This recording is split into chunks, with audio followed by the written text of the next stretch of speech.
आदरपूर्वक नेहरू जी को इन दिनों ज्यादा याद करता हूं, क्योंकि हमारे साथियों की अपेक्षा रहती है कि जरा उनको तो बोलो, कुछ तो बोल रहे थे।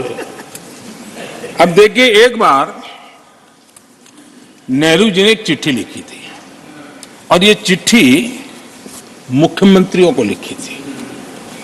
मैं उसका अनुवाद पढ़ रहा हूं।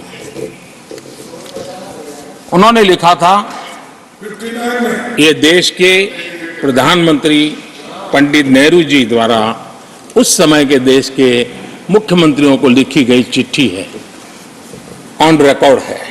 मैं अनुवाद पढ़ता हूं।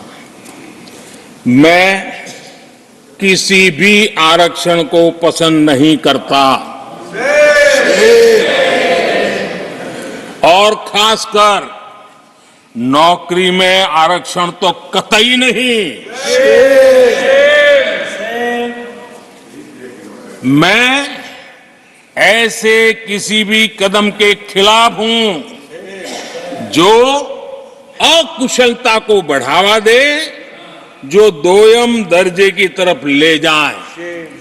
ये पंडित नेहरू ने मुख्यमंत्रियों को लिखी हुई चिट्ठी है। और तब जाकर के मैं कहता हूं, ये जन्मजात इसके विरोधी है। नेहरू जी कहते थे, अगर एससी, एसटी, ओबीसी को नौकरियों में आरक्षण मिला तो सरकारी काम का स्तर गिर जाएगा। और आज जो आंकड़े गिनाते हैं ना कि इतने यहां है, इतने यहां है, उसका मूल यहां है, क्योंकि उस समय उन्होंने रोक दिया था, रिक्रूटमेंट ही मत करो।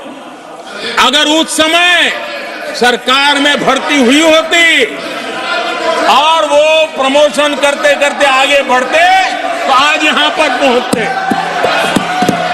सभापति जी, ये कोर्ट में पढ़ रहा हूं, आप वेरीफाई कर सकते हैं। मैं पंडित नेहरू का कोट पढ़ रहा हूं।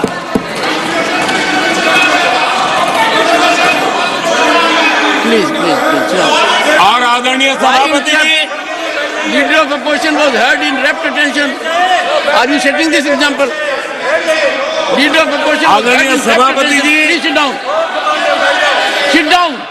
आप तो जानते हैं, नेहरू जी ने जो कहा वो कांग्रेस के लिए हमेशा से पत्थर की लकीर होता है।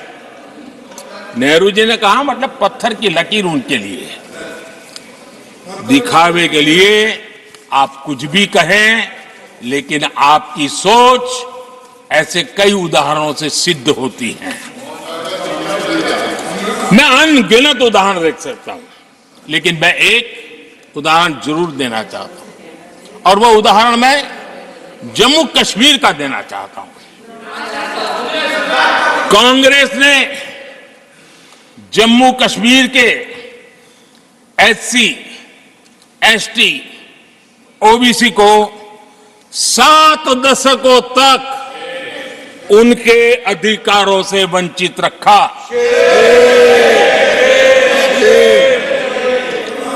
आर्टिकल 370 में हम कितनी जीतेंगे उसकी बात अभी नहीं कर रहा हूं। आर्टिकल 370 को निरस्त किया, तब जाकर के इतने दशकों के बाद एसटी, एसटी, ओबीसी को वो अधिकार मिले जो देश के लोगों को बरसों से मिले हुए थे। इसको रोक के रखा था। जम्मू कश्मीर में फॉरेस्ट राइट्स एक्ट उनको प्राप्त नहीं था। जम्मू कश्मीर में प्रिवेंशन ऑफ एट्रोसिटी एक्ट नहीं था। ये हमने 370 हटाकर ये अधिकार